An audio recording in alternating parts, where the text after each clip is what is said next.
கழகம், தமிழக வெற்றி கழகம், அதன் தலைவர் தளபதி விஜய் அவர்கள் நேற்று பெரம்பூரில் நாமினேஷன் தாக்கல் பண்ணிட்டு பெரம்பூர்லேருந்து பிரச்சாரத்தை தொடங்கினார்.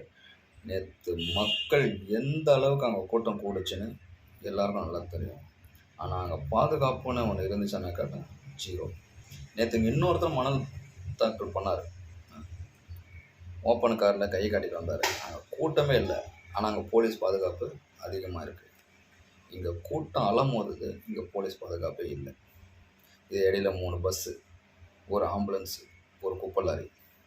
இவங்க திரும்பவும் என்ன விஷயத்தை விஜய்க்கு எதிராக செய்யணும்னு நினைக்கிறாங்கன்றதுக்கு இது ஒரு உதாரணம். இந்த எலெக்ஷன் கமிஷன் எல்லாருக்கும் ஒரே மாதிரியான பாதுகாப்பையும் ஒரே மாதிரியான வழிமுறைகளும் கொடுங்க. திரு விஜய் அவர்கள் வேன் மேலே ஏறக்கூடாது, குறிப்பிட்ட இடத்துல மட்டும்தான் ஏறணும்னு சொல்கிறீங்க. இங்கே ஒருத்தர் ஓப்பனாக திறந்த வேனில் கையை காட்டிட்டு பிரச்சாரம் பண்ணுறாரு. ஏன் இந்த பாரபட்சமான ஒரு விதிமுறைகளை விதிக்கிறீங்க? அரசு எலெக்ஷனை நடத்துகிற நீங்கள் அதை ஜனநாயகப்படி நடத்துங்க. எல்லா கட்சிகளுக்கும் ஒரே மாதிரியான பாதுகாப்பும் ஒரே மாதிரியான வழிமுறைகளையும் சொல்லுங்கள். கூட்டம் அதிகமாக வரலாம், அதுக்கேற்ற மாதிரி அங்கே பாதுகாப்பு கொடுக்கணும். விஜய் சார் இறங்கி கூட எல்லாரையும் பார்க்கறதுக்கு தயாராக இருக்கிறாரு. மக்களுக்கு பாதுகாப்பு கொடுக்கறதுக்கு யார்?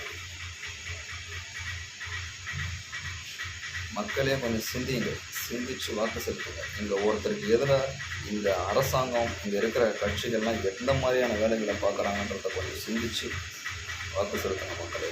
நன்றி.